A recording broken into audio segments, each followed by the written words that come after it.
이번 시간에는 제곱근과 실수에서 무리수와 실수에 대한 내용 같이 공부해 보도록 하자. 우리가 지금 무리수와 실수 그리고 무리수를 수직선이 나타내고 실수와 수직선에 대한 이야기, 그리고 제곱근표에 대한 이야기, 그리고 실수의 대소관계, 크기 비교, 그리고 무리수의 정수 부분과 소수 부분으로 나누기, 이렇게 대해서 하나씩 한번 공부 한번 해보도록 하자. 여기를 할 때는 우리가 그 중학교 2학년 때 배웠던 유리수 단원하고 좀 연결되는 부분이라서 같이 좀 이해를 하면 좋을 것 같아. 자, 우리가 소수를 중학교 2학년 때 소수를 유한소수와 무한소수로 나눴던 거 기억나지, 그치?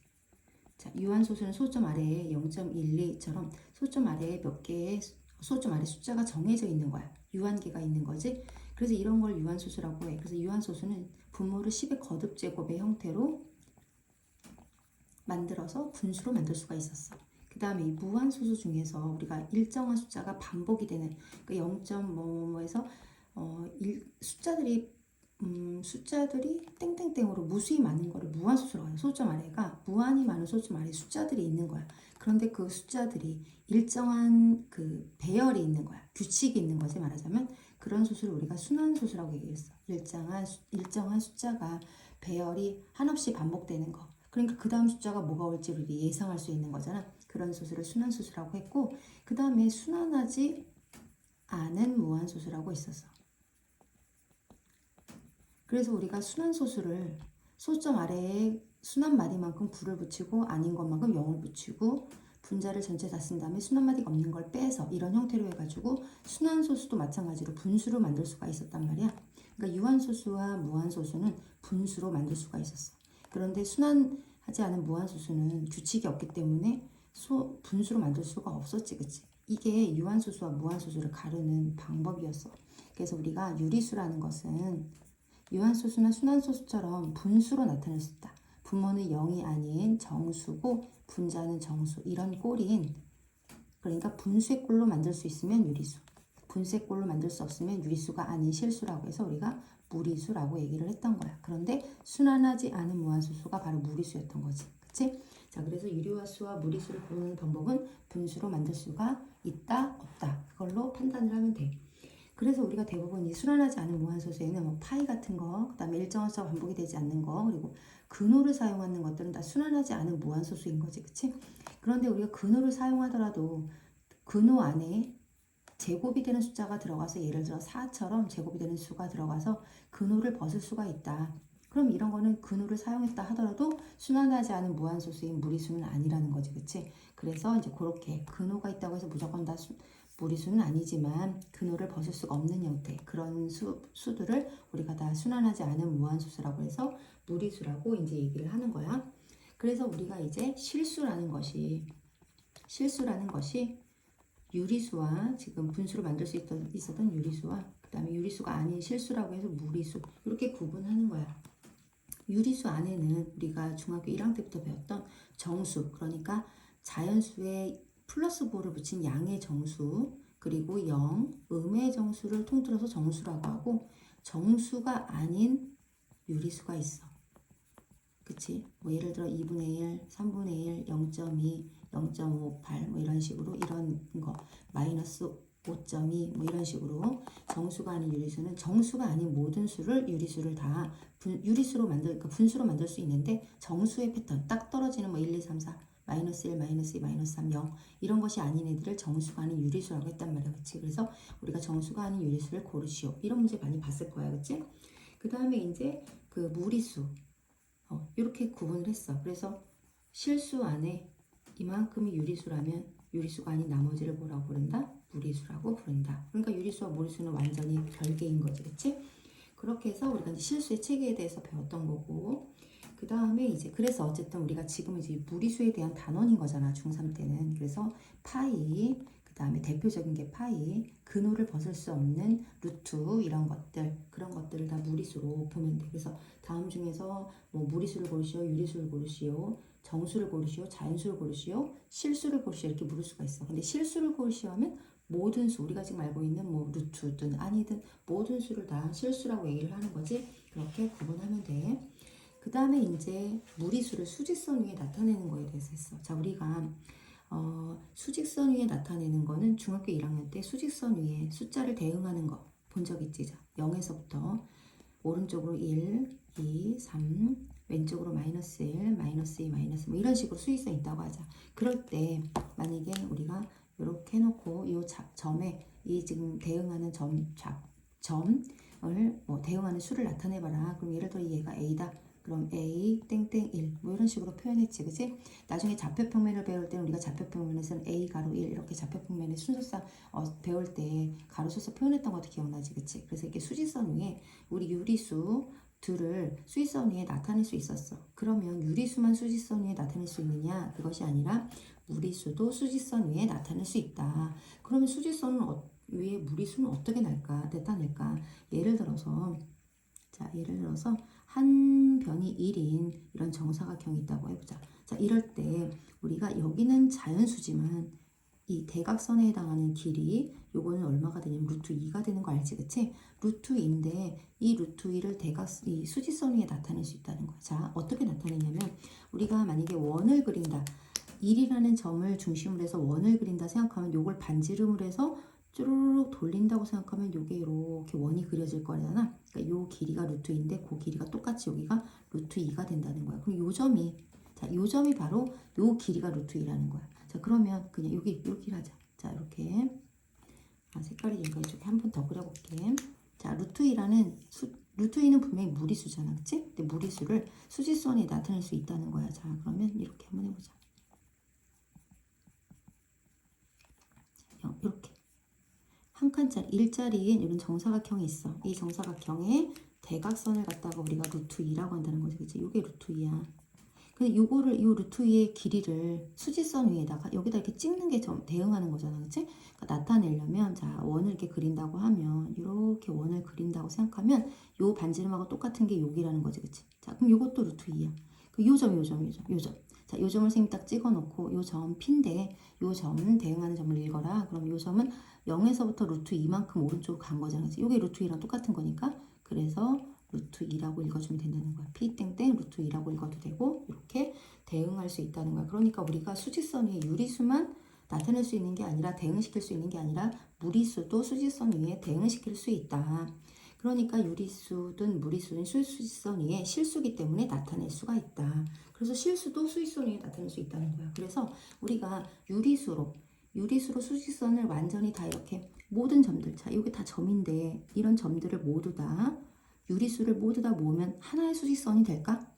라고 물었을 때 그건 아니라는 거예요. 보기에는 촘촘촘이 있는 것처럼 이 사이사이에 또 다른 유리수와 무리수들이 존재한다는 거예요. 그래서 유리수로 수직선 전체를 완전히 메울 수는 없다. 이렇게 되는 거야. 또 마찬가지로 무리수도 많은 무리수의 숫자로 점점점 모여져서 선이 된 것 같지만 그 사이사이에 무수히 많은 무리수와 유리수가 존재하기 때문에 모든 무리수로 수직선을 완전히 메울 수 있냐? 이렇게 물으면 메울 수 없다라고 한다는 거야. 그러면 실수. 자, 실수로는 수직선을 완전히 메울 수 있다라고 물으면 그렇지. 실수는 유리수와 무리수를 통틀은 숫자이기 때문에 실수는 수직선 위에 나타낼 수 있고 실수로 수직선을 완전히 메울 수 있다라고 보는 거지, 그렇지? 그래서 그런 왜 우리 객관식 문제로 나올 수 있잖아, 그렇지? 뭐 예를 들어 뭐 수직선 위에 한 점에는 반드시 한 실수가 대응한다. 유리수와 무리수로 모든 수직선을 완전히 메울 수 있다, 없다, 뭐 이렇게 나타낼 수 있는 걸 물을 때 우리가 그걸 표현할 수 있는 게 동그라미 X 표현하는 거 있었잖아. 그런 거 이제 할 수 있다는 거지. 그 다음에 이제 그래서 이제 여기서 요거 한 번만 우리 짚고 넘어가자. 그래서 요만큼이 루트 2인데 우리가 루트 2만 무리수인 건 아니잖아, 그치? 우리가 흔하게 이렇게 수직선 위에 무리수를 나타내는 법에 대해서 할 때 루트 2 또는 루트 5, 루트 8, 루트 10 이런 것들 굉장히 많이 나오잖아, 그치? 하나만 한번 예를 들어볼까? 자, 여기다가 한 번만 더 여기에 이렇게 수직선이 있다. 그런데 이렇게 자, 이게 1이고 여기 2잖아, 그치? 그러니까 이 대각선이 얼마냐면 루트 5야. 이 대각선은 이 대각선을 자, 요걸 반지름으로 하는 요 반지름을 원을 그린다 생각하면 요렇게, 자, 원을 이렇게 그린다고 생각하면 지금 루트가 여기지만, 자, 요렇게 가서 여기야. 자, 여기가 이렇게 원을 그린다 생각이랑 똑같은 길이가 요만큼이거든. 자, 요 점, 마이너스 2보다 좀 더 이쪽에 있는 요 점이 바로 B라는 점이라 하자. 자, 요 점을 읽어봐라. 이렇게 하면 우리가 선생님 그림이 조금 어설프지만 요 반지름과 요 반지름이 똑같아. 그래서 루트 5니까 여기도 루트 5란 말이야.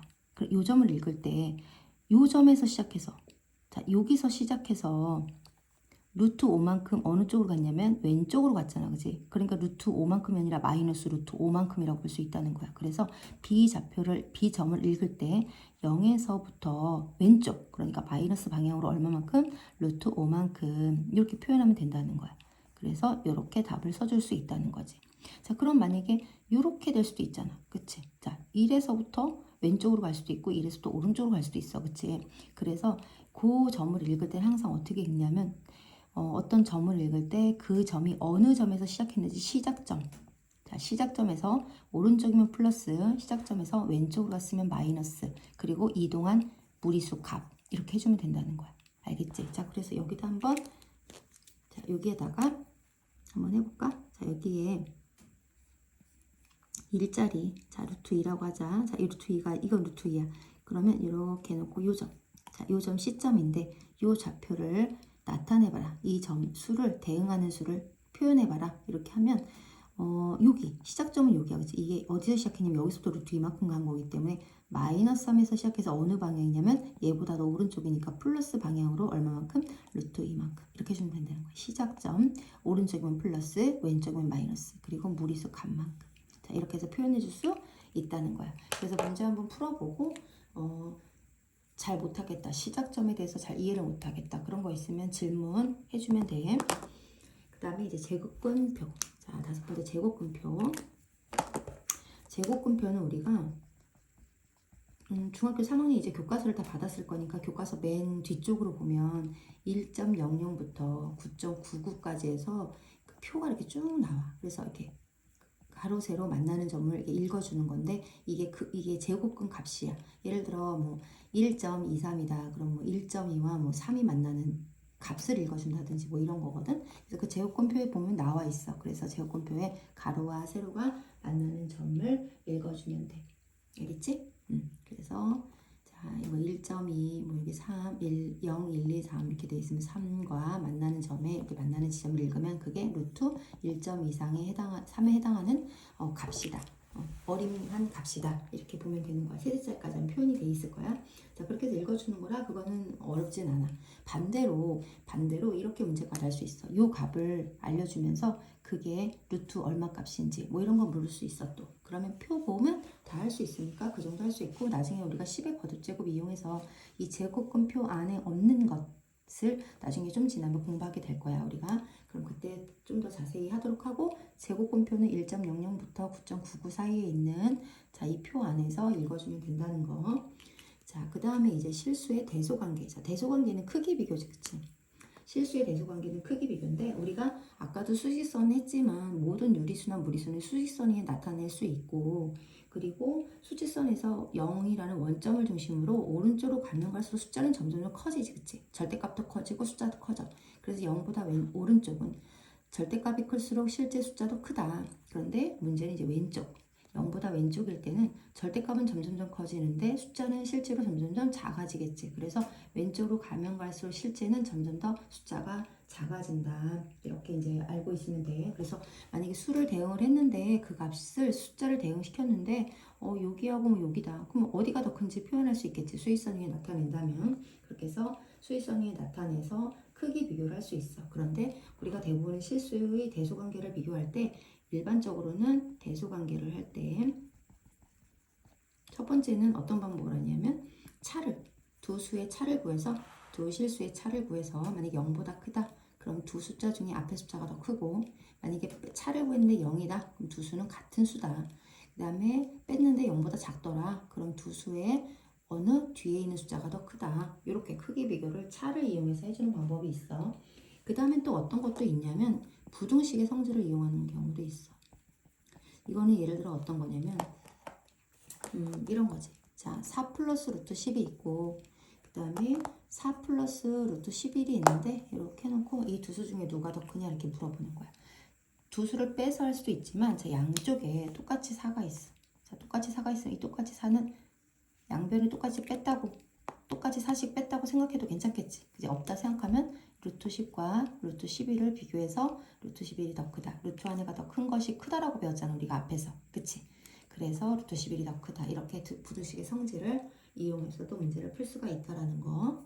그렇게 해서 이제 문제를 풀어주면 될 것 같아.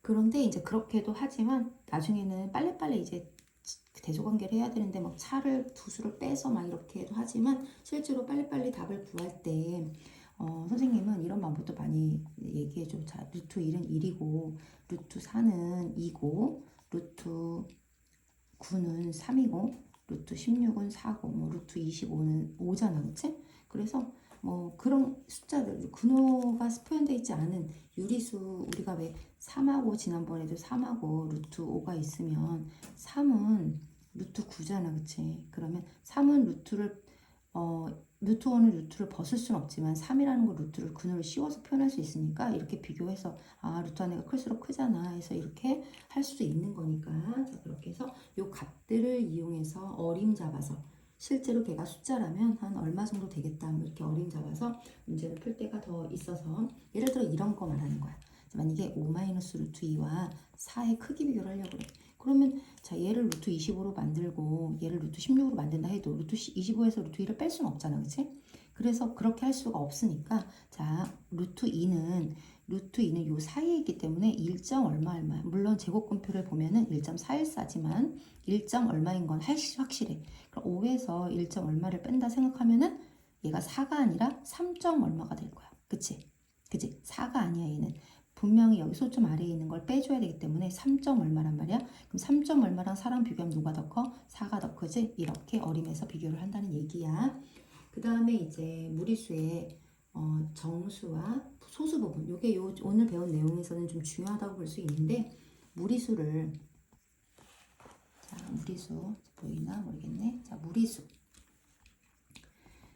무리수는 지금도 봤지만 루트 2는 물론 제곱근표에서 1.414라는 거를 우리가 어림수로 알 수 있지만 얘가 정확한 값은 일단 아니고 그래서 무리수는 이렇게 주어진 무리수를 정수 부분과 자 저기 소점 앞에가 정수 부분이고 소점 뒤에가 소수 부분인잖아. 그치? 정수 부분과 소수 부분의 합으로 이루어져 있다는 거야. 그래서 정수 부분과 소수 부분으로 나눠서 표현할 수가 있다. 그럼 예를 들어서 루트 2가 정수 부분과 소수 부분으로 만약에 나눠봐라 이러면 좀 전에도 얘기했지만 루트 2는 1.414 정도 된다고 했어. 그치? 1. 얼마라는 거야. 그럼 정확하게 정수 부분은 정확해. 정수 부분은 1이지. 근데 414는 정확하지 않아. 왜냐면 여기 뒤에 소수점이 뭐가 있는데 이게 반올림해서 표현한 거라 정확하게 0.414라는 유한소수는 아니잖아. 그치? 그래서 소수 부분을 구하는 방법은 소수 부분 어떻게 하냐면 전체 무리수에서 정수 부분을 빼면 될 거 아니야. 그치? 우리가 무리수는 정수와 소수 부분으로 합으로 이루어져 있다 했으니까 정수 부분을 빼면 소수 부분이 되는 거잖아. 그치? 자, 이렇게 생각하면 그래서 소수 부분은 무리수에서 정수 부분을 빼서 표현한다. 이거는 실제로 0. 얼마처럼 보이진 않지만 이 루트 2 빼기 1이라는 수는 소수 부분에 해당하는 값이다. 이렇다는 거지. 그치? 그렇게 해서 우리가 이제 소수 부분을 표현하는 방법까지 그래서 만약에 또 하나 더 해볼까? 자, 루트 15가 정수 부분과 소수 부분으로 나눠봐라. 자, 정수 부분과 그 다음에 소수 부분으로 나눠봐라. 이렇게 나면 루트 16은 아까도 얘기했지만 루트 15는 루트 16보다 조금 덜 미치는 값이잖아. 그치? 그럼 얘는 아마 3. 얼마일 거야. 분명히. 그치? 4를 넘어가진 않아. 왜냐면 루트 16이 4니까 4에 가까운 3. 얼마겠지. 그치? 그럼 어쨌든 정확하게 정수 부분은 3이라는 거지. 자, 그럼 소수 부분은 전체 무리수에서 정수 부분을 빼면 되지. 자, 그래서 이게 소수 부분이야. 그래서 우리가 정수 부분과 소수 부분을 가른 다음에 그거에 해당하는 또 문제 또 풀 수도 있으니까 자, 이렇게 문제를 풀어보도록 해보고 문제를 풀어보고 이해가 안 되는 부분은 질문을 해주면 돼. 자, 오늘도 고생했고 복습 꼭 하도록 하자.